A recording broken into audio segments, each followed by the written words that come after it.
Shalom, family. Welcome to Moving on Faith. I'm Anah Malave, and today we have a special treat for you. So, if this is your first time joining us on this channel, please be sure to subscribe to the channel and like and share the video. You can also check me out on Facebook and as well as Instagram at Facebook Moving on Faith and Instagram We Move on Faith. Now, if you have any questions or concerns, you can always email me at wemoveonfaith@gmail.com. So let's get right into it. So the topic we're talking about today is mental health and spiritual warfare. Is your child under attack? Now, I know you've been seeing on my Facebook and on my Instagram, I've been bringing up a lot of information about attack on the family unit, but more specifically, attack on our children. So today I have a brother in the nation who has a lot of knowledge on this very topic, and we are going to get into this full-fledged discussion on this matter. So if everyone could just join me in welcoming Brother Mishael Ben Yisrael. Shalom, shalom, Mishpaka. Shalom, shalom out there. Shabbat shalom. Welcome to Moving on Faith. Welcome to the channel. We are so happy to have you. Thank you for joining us. So, first things first, can you just tell our audience a little bit about your background as it relates to mental health? Okay. Well, my background in mental health is it's a funny story. I have a double bachelor's in criminal justice and psychology.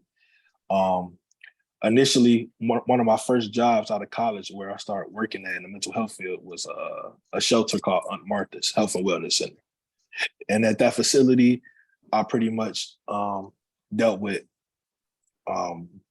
kids with any diagnosis you could think of: schizophrenia, depression, oppositional defiance, ADHD, mental retardation, any type of diagnosis you could think of. And that was one of my first places I really cultivated my skills of dealing with children with adverse behaviors. And from there, from Aunt Martha's, I went and I taught third grade. And I was a third grade teacher for a year and a half. And then after that, I now work for Department of Child Family Services, DCFS, which I'm a child welfare specialist.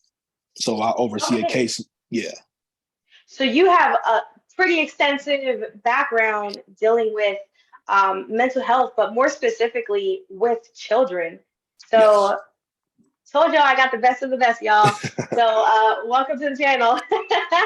All right. And so just so obviously, we are Israelites and we walk in Torah. So if you want to share with some of our viewers how long you've been in the truth. I've been in the truth for 4.5 years. I came in the truth my junior year of college.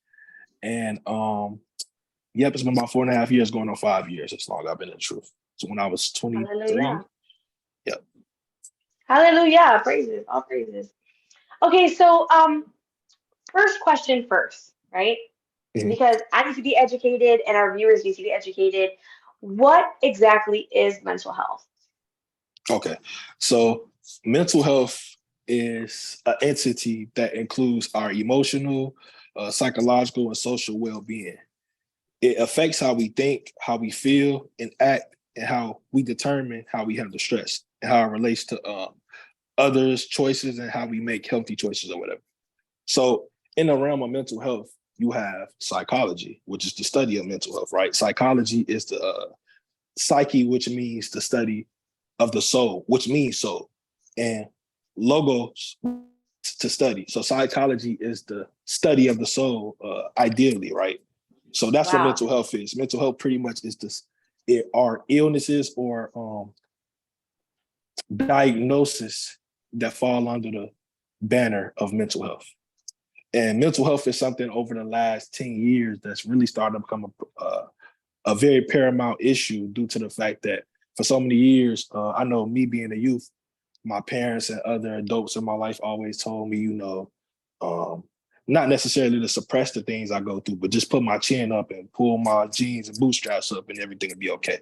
But over the last 10 years, people are coming into tune and or aware of mental health and how we can identify these things. And by us being observers of Torah and followers of Hamashiach, who the world calls Jesus the Christ, we now know our cure to what mental health is. So that's what mental health is in a nutshell. Wow, that was really interesting. I didn't know any of that. That was really, really interesting. Wow, I was blown away by that. That's pretty cool. So, let me ask you this. What can you tell us about the relationship between teens both in and out of Torah and mental health issues? Are you seeing or do you have any information in regards to the difference between teens in and out of Torah and the level of mental health issues that they have, and kind of where is that spread out at right now? Okay, so I got a few statistics I wrote down that I I want to love read off. statistics. Yes, man. So let's see. 13.4% of the U.S. population identifies as Black or African American. Of those, over 16% reported having mental illness in the past year.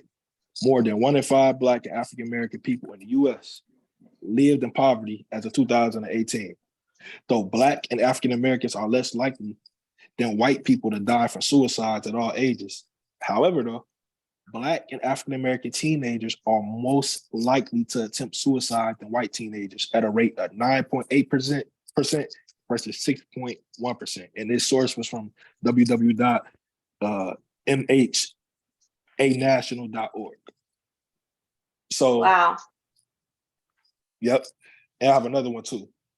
Yeah, bring it on. Black youths are at a higher risk for depression, anxiety, and other mental health struggles than any non-Black person.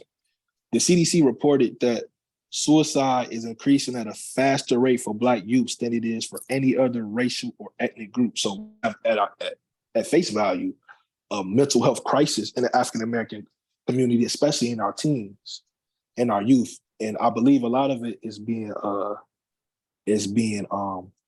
I think a lot of it deals with subconscious programming, this false narrative of what we should be as young people and where we should be in life, which creates this false narrative inside of us to feel like that we have to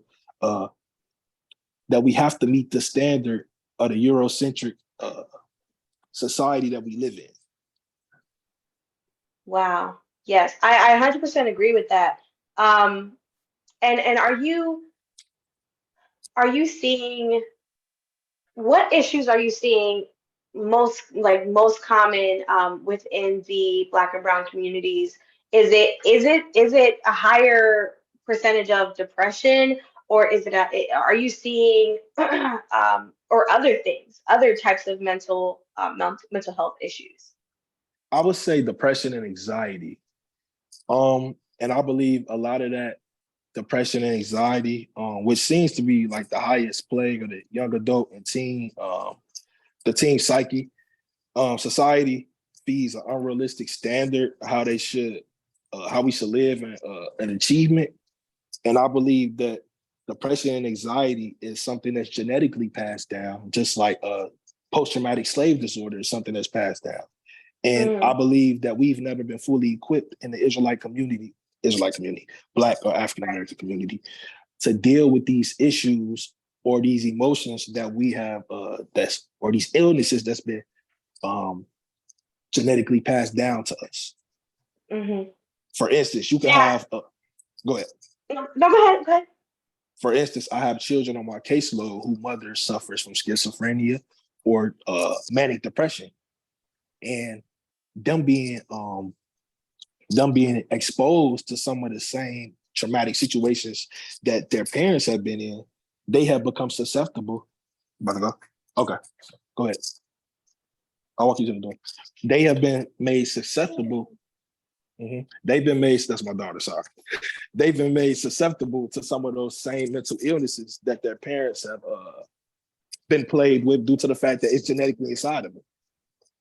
Trauma is something that's vicariously passed down. Right. So now I 100% agree with all of that. And that definitely makes perfect sense.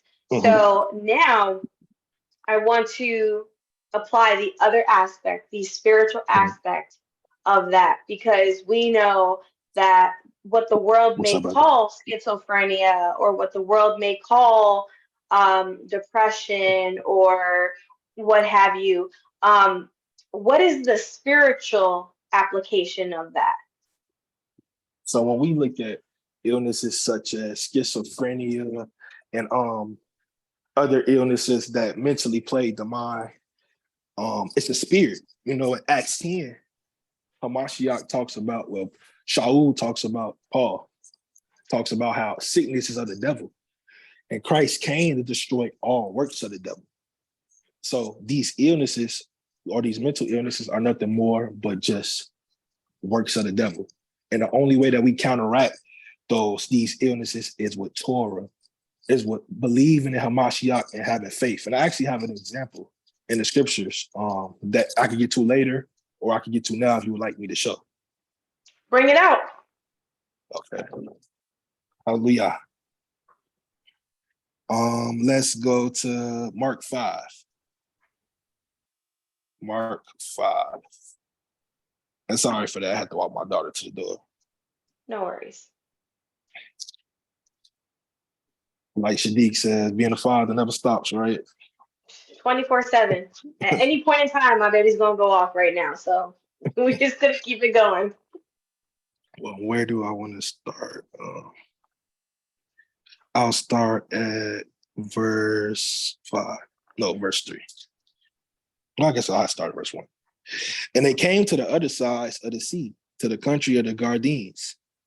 And when he came out of the boat, immediately there met him out of the tombs a man with an unclean spirit, who had his dwelling amongst the tombs, and no one was able to bind him, not even with chains. So we see that this man had an unclean spirit, but we're going to see the context of what type of spirit this is, right? Because he had often been bound with shackles and chains, but the chains had been pulled apart by him, and the shackles broken in pieces, and no one was able to tame him. And continually, night and day, he was in the mountains and in the tombs, crying out and cutting himself with stones. And seeing Yehoshua from a distance, he ran and bowed down to him. And having called out with a loud voice, said, "What have I to do with you, Yehoshua, son of the Most High El? Swear to Elohim not to torture me." For he said to him, "Come out of the man, unclean spirit." And he was asking him, "What is your name?" And it's the kicker right here. "What is your name?" And he answered, saying, "My name is Legion, because we are many." So this man had many different spirits dwelling inside of him. But we're gonna see what was the common denominator that got him free of these or this plague, right? And it says, and he begged them very much that he would not send. Oh, yeah. And he begged them very much that he would not send them out of the country. Now a great herd of pigs was there, feeding near the mountains, and all the demons begged them, saying, "Send us to the pigs that we enter into them." And he gave them permission, and the unclean spirits came out and entered the pigs, and they were about 2,000, and the herd rushed down the steep place in the sea and drowned in the sea. And those who fed the pigs fled and reported it in the city and the country, and went out to see what had taken place. So they came to Yehoshua and saw the demon-possessed one, him who had the legion, sitting dressed in his right mind, and they were afraid. So this man who was possessed with these many spirits, which we would say modern day schizophrenia or dissociation, right? Because anybody who's schizophrenic hears voices, and these voices, or people who have split personalities as well, like the rapper YMW Melly, who it said that he suffers from dissociation and multiple and he deals with multiple personality disorder because he has multiple different spirits dwelling in him. Let me ask you really quick, before you continue. Disassociation, so what is that exactly? So disassociation pretty much is a person that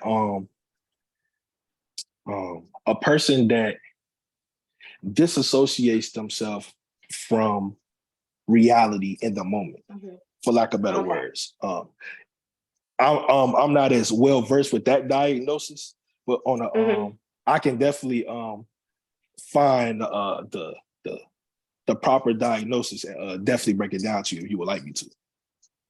Well, it just seems like that the several that you just brought out, they all kind of have this commonality of which what it is it's like a separation from almost like the person.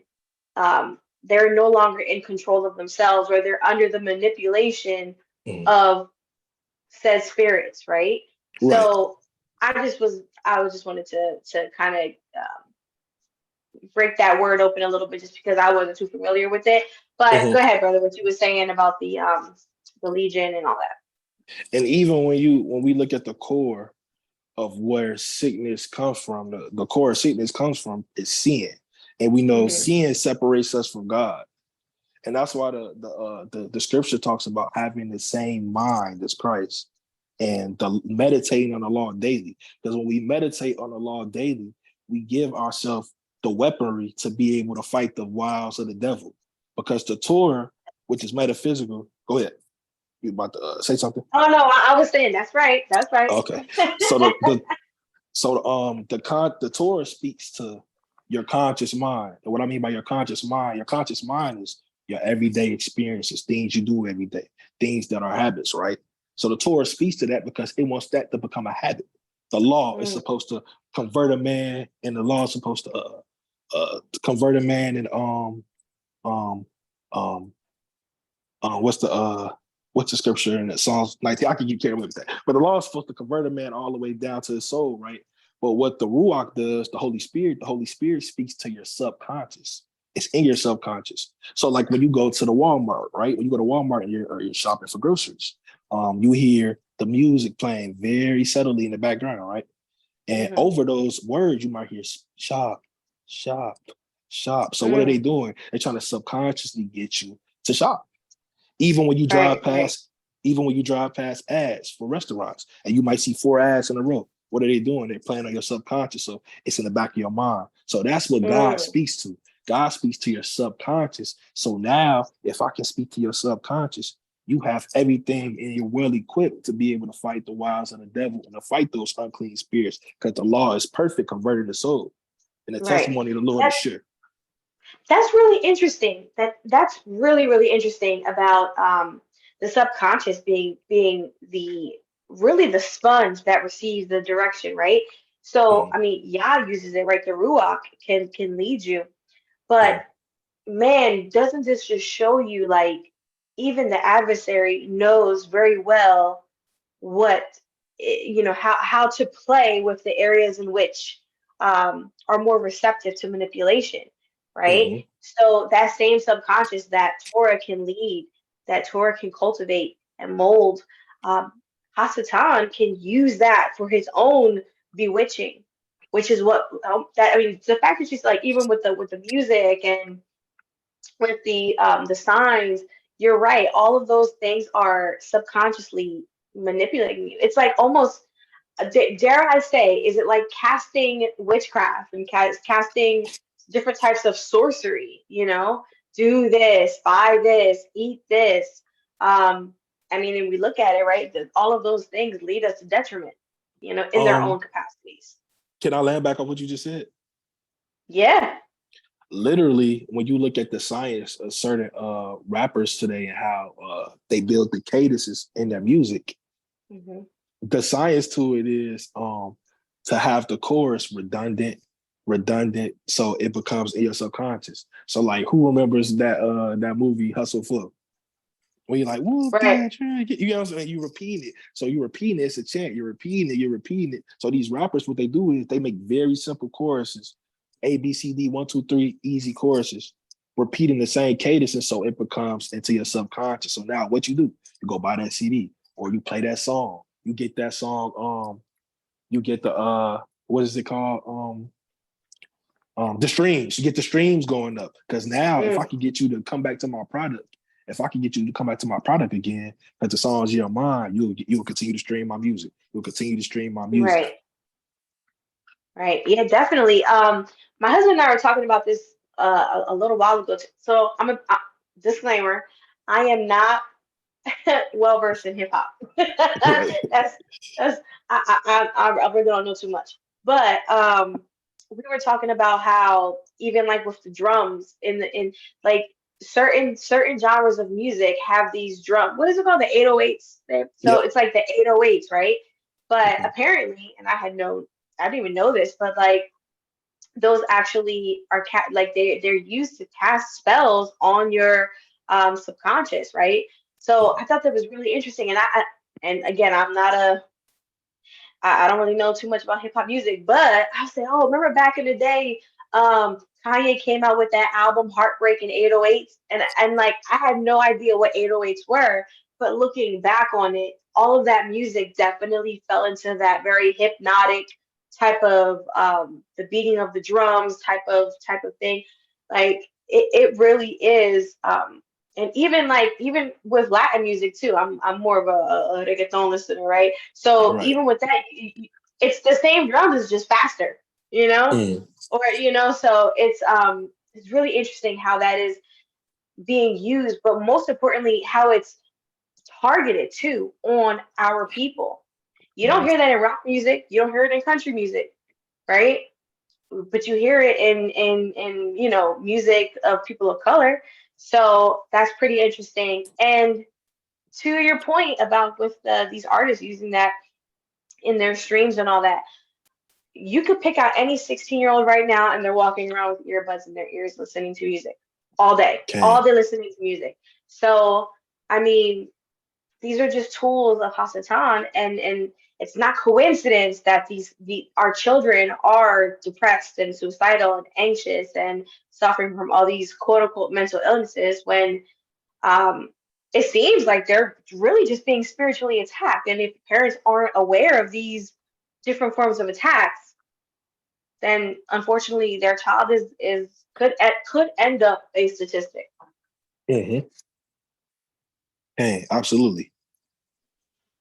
So let me ask you this. What do you think is the difference between a young person who's, well, actually, before I get to that question, um, so you said before that a lot of kids are experiencing things now that their parents previously experienced, Mm-hmm. which is causing that kind of like trauma, uh, like reinstituting that type of trauma. Mm. Um, would you even go as far as to say that those are just reoccurring generational curses? Absolutely. And we know one of the main prevalent curses in Deuteronomy 28, and I believe verse 28 and 28 is it is astonishment of mind. Um, he said that he will smite thee with madness, blindness, and astonishment of mind. And what is that? Hmm. An uneasy mind. Your mind never being at rest. You have to always watch over your back, never having a peace of mind. As a man and a woman, one of the Wow. most important things at being an adult is having peace of mind. And our people Hmm. suffer from our people don't have that peace of mind because our people are outside of Torah. And our ancestors sinned against God. And when we sinned against God, sin separates us from our purpose. Hmm. It separates us from God. So with post-traumatic slave disorder, that being something that it's a vicarious continual trauma that we continue to live on because um, it was passed down from captivity to captivity to captivity to captivity. We can even see that in some of our grandparents when um, they had a picture of white Jesus in their house. Hmm. And what people don't understand is why imagery is so important, and what we listen to is so important. That's why the Torah, that's why the scripture tells us to guide our eyes, guide our eyes, and watch we put in our eyes. The eyes are the gateway to the soul, right?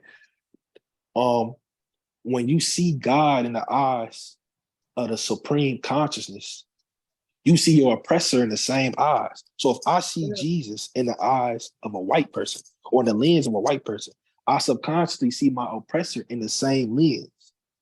Right. And that's why understanding mental health is so important, especially post-traumatic slave disorder, because we still experience this all the way to today. Being afraid of the police. What else do we experience? The natural fear we have of dealing with Caucasians.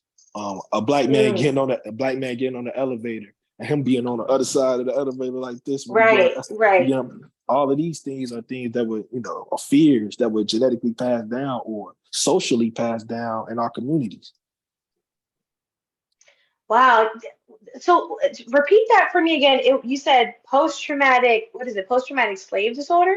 Post-traumatic slave disorder. I have never heard of that. I'm so interested. I want to go do research on that. That's pretty interesting. I never Mhm. heard of that, but it makes perfect sense.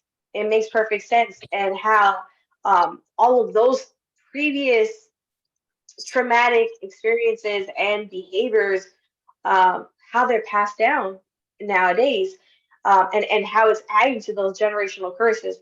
Now, tell us, for our viewers, because people could be listening to this and they're like, oh my gosh, like my kids is cursed, I'm cursed, we cursed up in here. And how can they begin the process of breaking these curses? How do we begin the process of breaking these curses?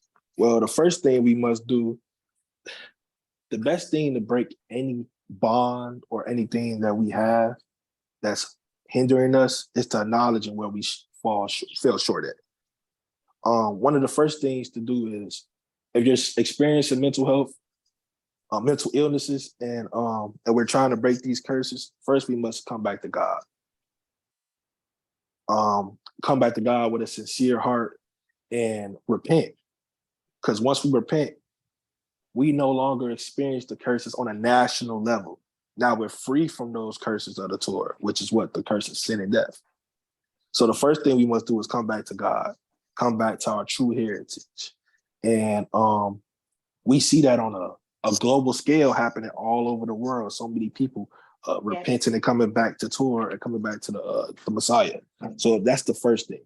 On a spiritual level, on a physical level, the first thing when it comes to mental health is acknowledging that you need help.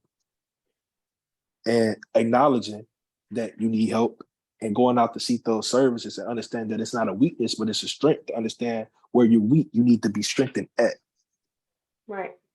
And if more of our people understood that therapy isn't detrimental, and therapy actually helps us and enhances us, because the Lord gave us. I'm sorry, real quick, because I'm gonna bust this wide open. What is therapy? Because I know so many people who, our people who have this idea of what therapy is or isn't. And I really do believe that it's to their detriment that they're not as educated at what is therapy, and their expectation of it. Like, I know people always are like, oh, therapy's not going to cure me. I don't think they realize what therapy is, or what its function is, and like what the expectation is supposed to be from that. So can you give us some information about that? So therapy is a safe place in which you can be vulnerable with a licensed clinician and unpack some of those traumatic things that you was experienced as a child, even as an adult. And it's a safe place for a person to be able to help you work through some of those issues so you can become a better individual in the life that you live. Like, for instance, I have families that I work with every week. And when I have a new case, the first two things I do is, when I look through the diagnosis and everything like that, or I look through the family history, I'm putting them in individual therapy and family therapy, because something happened in that family, or something happened that hindered you all from being able to keep your family together. So if I can help equip you with those tools that you need to bring that back together, then all praise to the Most High. So Wow. Did I get off track a little bit? Sorry, No, that's 100%, like, that's the truth. It's powerful. Like, I think that the misconception in our communities is that, they're looking at therapists like witch doctors, like, oh, they're supposed to fix my mind.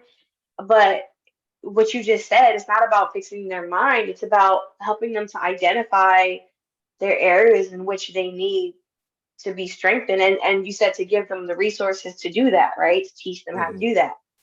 I think our people need to know that, because people in our communities need therapy, need serious therapy.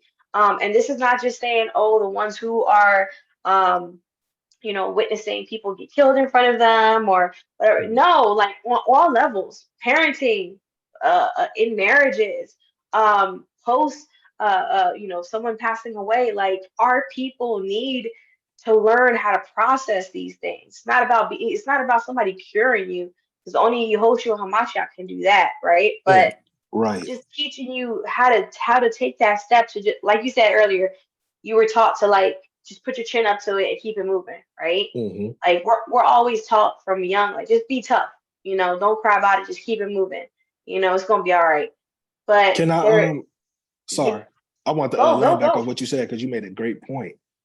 Also, isolation is one of the worst things to do when Wow. you are in when you're in a mental health crisis. Because in Romans chapter 15, verse 1-4, it says, "But we who are strong ought to bear with the failings of the weak Hmm. and not to please ourselves. Let each one of us please his neighbor for his good to build him up. For even as Messiah did not please himself, as it has been written, the reproaches of those who reproach me, you fell upon me. For whatever was written before you, written for our instruction, and through endurance and encouragement of the scriptures, we might have the expectation." So we need each other to build Yes. on and to rely on and to confide in, because I'm supposed to bear the infirmities of my brother and sister. Psalms 133 said, 100%. "Let brotherly love continue." Not being scared to be vulnerable and tell somebody what you're going through. I'm one of the first people in a heartbeat. Hey, bro, man, bro, these childhood memories keep coming up, bro. Can we pray? How can I deal with this? Then he'll be Wow. vulnerable, and he's strengthening me with his situation and his testimony. And now I have the strength to go on and continue fighting. Yeah. Wow. And I think that is where we need to get to in the Israelite community is we need to all get to that point where, like you Mm-hmm. said, where we're able to be vulnerable with each other, and to confide in each other and to help like pray for each other and minister to each other. I feel like so many people in the Israelite community are so afraid to like show any bit of weakness, or because you don't want to be labeled as like, oh, they falling off, or you know what I mean? Like you're so afraid that people are gonna sit there and try to use your weakness against you, and you know, but that's what we're not supposed to be doing. We're supposed to be able to confide in each other, like what is an ak or what is an akoti if not someone that you can really confide in. I definitely think we need to get there as a community. But yeah, 100%, 100%. So let me ask you. So you were saying, okay, so let's go back because I feel like we kind of went on a whole little Mm-hmm. left real quick. I love the left, but we got to get back. Okay. So you were saying about breaking the generational curses. So you were saying that they need to acknowledge it, they need to seek help. Was there anything else that you would suggest on that area? Um, Outside of that, I would say the only person that can heal the sickness, which is of the devil, is the Messiah. That's the only Right. person that can take that sickness off you. And the first, outside of following Torah, the most important thing is believing in Him and Hmm. believing that He will heal you. That's how all of those people in the Gospels were healed. They believed, then followed. Wow. Yep. 100%. 100%. So what do you think is right now we're seeing, and I'm gonna go there, and I always tell my husband I'm highly offensive because I'll be offending people and I don't care. Um, we're gonna talk about this whole grand epidemic of the LGBTQ plus community and its influence on our children and on our teens. What are your first off before we dive into that with some questions? What are your thoughts on that whole thing and what you're seeing in like your own career? Um, it's interesting. My Moray just did a lesson on that today on Pride Month and things of that nature. But what I see in my career is ask that question one more time. I want to really stay on point with this question. What so right now with this whole grand LGBTQ plus epidemic that's happening, it's obviously it's an attack on our children, it's an attack on the teens. What are you seeing? What are you seeing with the children that you're encountering? Like, what are the effects of this? How is it affecting not only the child, but how's it affecting the families? Like, what are some things that you're actually encountering? I believe that it's confusing a lot of kids. And not only is it confusing a lot of kids, it's confusing a lot of parents. Because a lot of people don't want to step on toes, even though they know it goes against their moral compass. And a lot of kids aren't truly aware, well, I know this seems wrong, but society is telling me that it's okay. So in my everyday life, especially in the field I work in, I try to make it apparent that I disagree with that lifestyle, but I don't disagree with the person. I understand that seeing at its core is an illness. So just like a person who struggles with murder or struggles with fornication, I'm xenophobic, not homophobic. That makes sense? Right. Yeah, I love that. Xenophobic.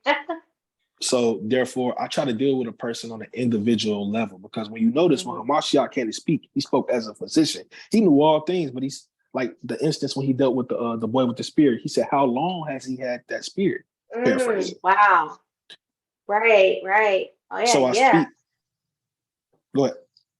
No, I'm just Oh, okay. agreeing with you. Yeah. So I speak on a physician level. When, like in the past in college, when I talked to people who identify as homosexuals, for instance, a testimony. This one girl came up to me. She was like, Mikey, will God kill me for my lifestyle?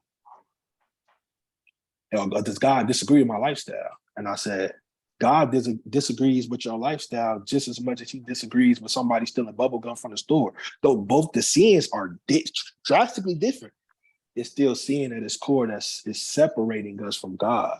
So people have to understand and know that be okay with homosexuality is sin and it separates you from God. And though it's something that's deeply rooted inside the individual, because especially in our community, 50% of homosexuality stems from trauma. Mm-hmm. So I believe in our community, in the Israelite community, we should deal with the homosexual or the LGBTQ community the same way we deal with all sin, being firm, telling them that it's against Yah, but also understand that it is an illness and it's a deeply rooted illness because there's almost, like you said earlier, disassociation within that person. It's two people within one person. You know what I'm saying? Did that make sense? Yeah. So like dare I say a certain level of possession. Yeah, absolutely. Uh, the child in them that's crying out that may have experienced trauma, or the child that might feel neglected, this person may go to homosexuality because they feel like this is the only outlet they have, or these are the only people that show them love and kindness. So there's a love depletion going on worldwide because everybody's love is like a code for many, right? Mm-hmm. So I think that we need to continue to deal with them and show the fruit of the spirits and continue to be watchmen and tell them that it's sin, but you don't want to beat anybody over the head and make anybody feel less because you still got to have fruit of the spirit dealing with them as well. Y'all watching that as well. Tell them it's Right. sin, but show love and show them that me telling you that this is sin is love because I want you to live according to how God wants you to live. That makes sense? Yes, 100%. 100%. Um, so let me ask you this. Do you think that this indoctrination movement is what I like to refer to it as? Mm-hmm. Do you think this indoctrination movement um, is who's running the show? Well, who would you say is running the show on that? I would say the man, who's running the show outside of Satan, man? I would say all of these executives and all of these people in position of power who want to try to Right. bring down the world population. If I can stop people from populating the right way, and I can get people to succumb to homosexuality, then I could kill some of the national population or international population just like that. 100%. Definitely. Definitely. And let me ask you this. Do you, for parents who have children, who have teens, more specifically, in Torah, or perhaps they're just kind of coming in Torah, or the parent is in Torah and they're trying to bring their teen into Torah, it might be a little hard, that transition, um, for that parent, right? If they're starting to, what are some signs that they should be looking out for to determine whether or not their child may be under spiritual attack. That could be under the guise of mental health. Um, so, what are things that they should be looking for? What are signs? Withdrawal from everyday activities, I would say lack of sleep, appetite, anxiety can look like recurring fears, worries, trouble concentrating, sorry, extreme self-consciousness, and dropping grades or refusal to school. Those are some of the things that parents should really look out for. And I would definitely say withdraw from everyday activities, because if you got a kid that love Fortnite, a little Warzone, and you ain't heard that Xbox go on in like 3 days, that's a problem. You get what I'm saying? Right, So those are some of the signs that we should look for in parents, and being more hands-on our children's life as well. right. And for parents who, like I said, they're trying to bring their kids into Torah, or they're just coming into Torah, and they're making that transition from, allowing their kids to kind of have free range of the world to now being a little bit more um, set apart, right? Um, it, do you think that there is a level of spiritual attack that's going to then now happen with that transition? Because parents are coming into Torah, right? They're seeing their children now behave differently because now they're being forced to, like, keep the Shabbat and X, Y, and Z. And they could, because I imagine if I was a parent, right, who was just coming to Torah, they might be thinking, oh, my kid is just being rebellious. But at some level, would you say that that's more of a spiritual attack? And if so, how should the parent be handling that? I would say it's more so of a spiritual attack, and I would say a very nice, healthy balance of continue to reiterate some of those principles that you already instilled in your child with the Torah, and making the Torah be not just the Torah, making the faith of walking in the truth be desirable. Because the world, everything is being advertised to them on a desirable level. Mm-hmm. Give me this, give me that, give me that. Oh, that looks cool. That's a TikTok there, TikTok there. But if we make the truth more desirable, our kids will have less of an inclination to want to be worldly if they see the truth is desirable, if the truth is cool. Do you think that a teenager in Torah would benefit? Like, what type of benefits do you think would come from teens in Torah having their own community, so to speak? Because they're like, if they're going to school, they're already the stacks are up against them, right? Right. That's not even the right phrase, but I'm just gonna run with No, it. you're fine. It's up against them. Um, but now, just in the big picture of the world, right? What benefits do you think they would receive from, like, having a friendship, or or some type of social network within their age group, to help kind of, like you said, like, make Torah desirable? Like, what type of benefits do you think would come with that? I would say more self-worth. I would say purpose, walking in purpose. And I would say it will increase boldness of being who you are. If I don't have any friends in the truth, if I'm a teen and all I see is worldly stuff every day, if I'm not already a bold person at the core of who I am, Mm-hmm. I'll be more likely to succumb to the world because I'm surrounded by. So I think those are some of the things that kids who don't have that foundation around them of friends that are in the truth will struggle with, because the world is desirable. Right. This is a question that we had it discussed earlier, but it just kind of occurred to me. So these kids, right, they're starting to come into Torah. They're experiencing massive spiritual warfare. As we can imagine, the adversary probably coming at them hard because he doesn't want to lose their soul. And he knows that once they start walking in Torah, they're out of his uh, grasp. I think about these kids, right? that are in the world, and they're doing things like, they're cutting, or they're, self-mutilating, or they're, doing things that are physically harmful to themselves. What level of spiritual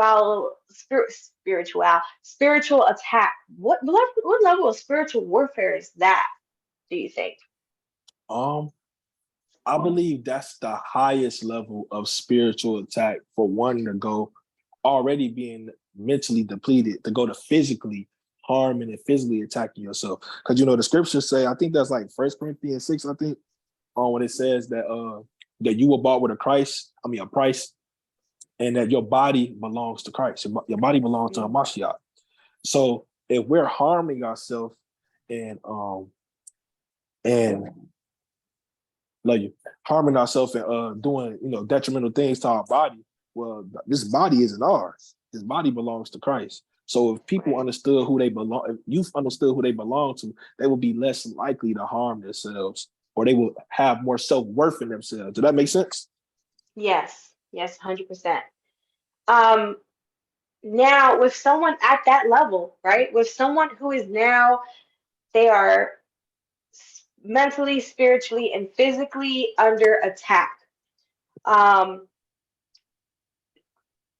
what level of, because we spoke a little bit about therapy, Okay. what level of spiritual treatment do you think would be necessary? Because I know sometimes even the concept of, like, I'm thinking like, full blown exorcism, and even that thought is like, is that like a movie? Like, Right. but to some degree, I mean, it has to be something that is possible. Or what level of treatment do you think would end up being necessary for something that level? Because like you said, like, that's the highest level of attack right there. Um, Prayer and fasting.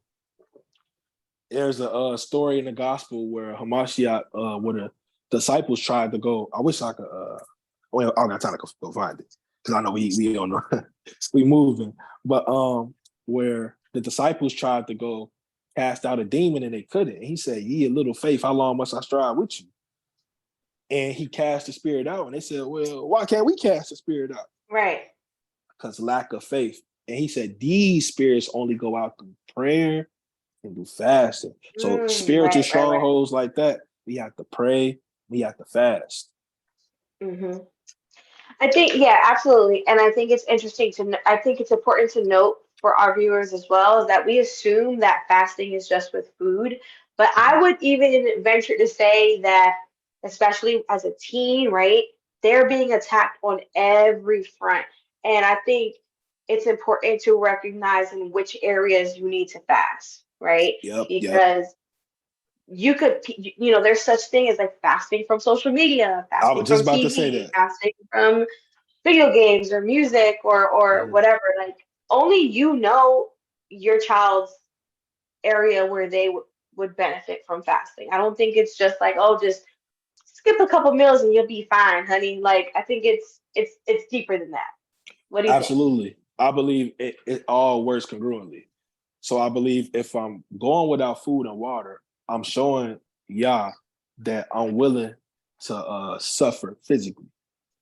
Then once I come out of my let me, for lack of better words, my bodily fast, let me put away. Okay, I'm gonna go a week without my phone, without social media. I'm gonna try to take social media away because maybe some of this could be promoting. Some of these spirits can be being promoted through my social media. Okay, or Mm, I'm gonna go without watching TV. Maybe I'm gonna just watch lessons.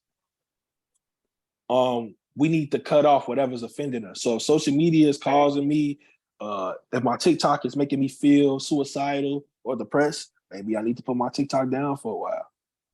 And there's nothing wrong with that. That's a sign of strength. Right. 100%. I absolutely agree with that. Well, I have one statistic. I love statistics, and I wanted to bring this one statistic out too, because I think it's really important for people to realize this in regards to this the grand indoctrination movement, right? The LGBTQ plus movement, which like you said, it's definitely a way to depopulate the world. And it definitely is a way to get souls to go to hell, right? Okay. Um, I think it's really interesting to note that I don't know if people know this, but 41% of the teens in the LGBTQ plus community are suicidal. 41%. Wow. That's almost half of all of them. So clearly, that even that realm, that demographic that's a spiritual war zone in itself. Yes, it A is. spiritual war zone. Like, man, I pray for any parent who is dealing with their child in that situation, because boy oh boy, like that's next level demonic warfare. And I don't even, yeah, that's a lot. That's a lot. But I think it's important for people to realize, like, it's not just something that's happening to someone else. You don't know how far this spirit can reach. And for parents just to kind of be aware. And you remind me again about the numbers you said for the potential suicide rates for in our community. What was that number? The number was 1 second. um, the CDC reported that suicide is increasing at a faster rate for Black youths than it is for any other race or any group at 36%. Wow, look, That much. 36%. That's a lot. That That's a is lot. a lot. And being a person that had to stop children from literally trying to kill themselves. At my last job I worked at was literally a daunting task in itself. Wow. Yep. Mm-mm-mm. Let me ask you this. This is this just came to my mind. With your skill set and the knowledge that you have, especially pertaining to, the children, um, would you, okay, first of all, do you offer counseling within the nation for any youth that might need some counseling from someone Mhm. who obviously is in Torah and who is equipped, because not everybody's equipped to like Right. handle you Mhm. know so you know your stuff. It's obvious, like you have experience in this field. Are you available to help counsel some of the youth, or is that something that, you know right now it's just probably not a good time, but maybe later on down the line? Actually, I kind of mentor a few kids unofficially. You get what I'm saying? It is Yeah, something that yeah. I would like to do, counsel youth in the future. I'll counsel a rock if they gonna listen to me. So yes, I'm more than willing to counsel any youth that needs somebody to talk to that's a judgmental zone. That's one of the things I pride myself on, sis. Um, Even my homosexual coworkers that I worked with in the past, a lot of them were very open to me bringing the book out to them, because I mean, I care if you gay, but I don't care if you gay. Did that make sense? Right, You get what I'm trying to right. say? Like, Mm-hmm. I don't care what you do in your room. I disagree Right, with your lifestyle, but I'm not gonna hate you. You know what I'm right. saying? So I'm willing to counsel any kid that needs counseling, and any kid that needs an open ear to hear. Mm-hmm. I'm an open Second book. question. Second question pertaining to this topic.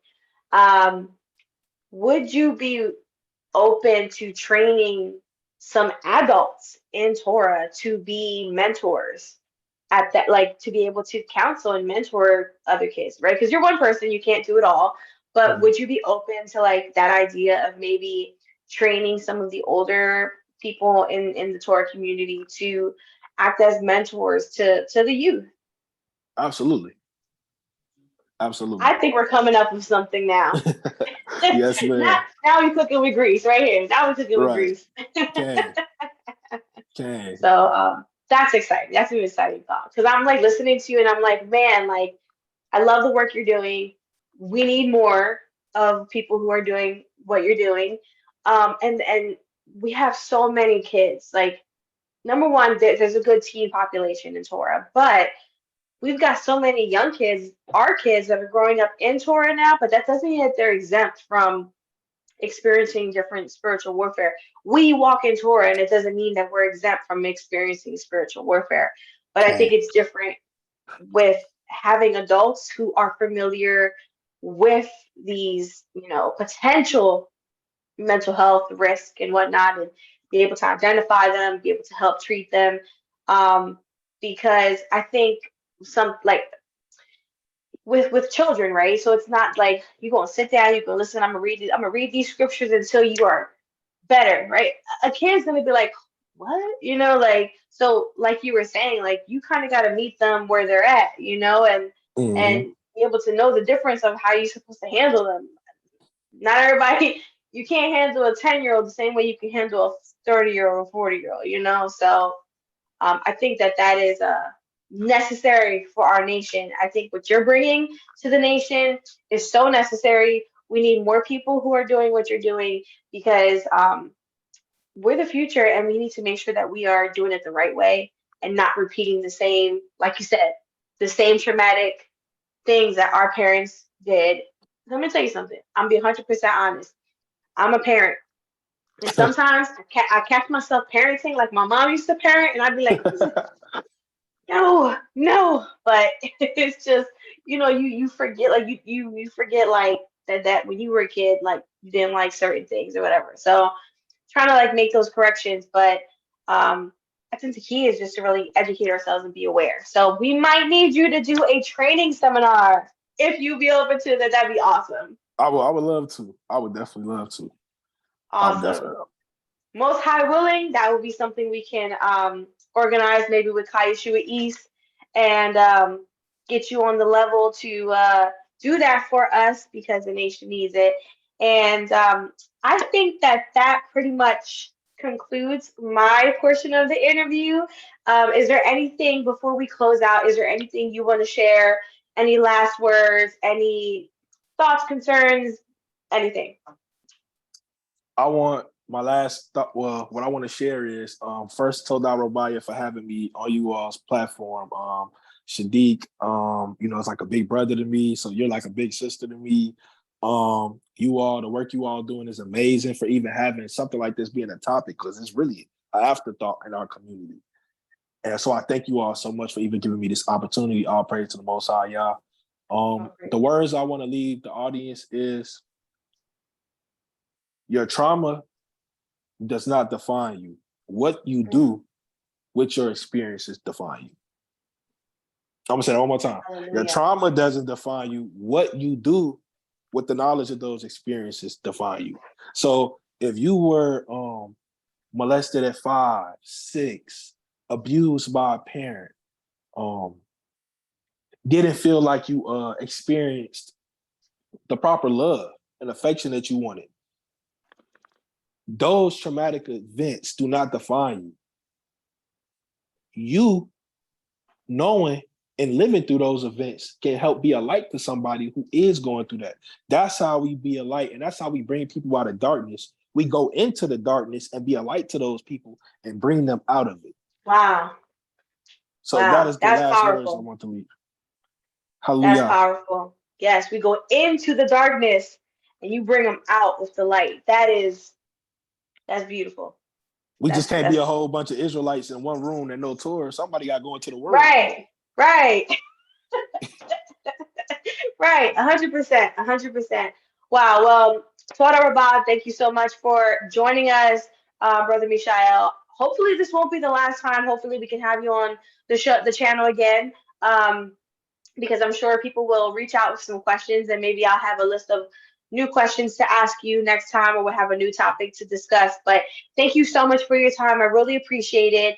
We give all praise, honor, and glory to the Most High, Yah, for everything He's doing, not just here right now, but in the nation, in our communities, and what most importantly, what He's going to do, because He is Man, preparing some serious things, and I'm here for it. You here for it. We excited about it, and we just give him all the praise, honor, and glory in the name of Yehoshua Hamashiach. So thank man. you so much. Viewers, thank you so much for watching. If you haven't already, again, please go subscribe to the channel, like and share the video. Check me out on Facebook and Instagram, and drop a comment below if this video, if this discussion in any way helped you or taught you something. Drop a comment, show us some love. We definitely appreciate it. And we just look forward to more interactions together. And we are just giving all praise, honor, and glory. And thank you so much. Have a good night.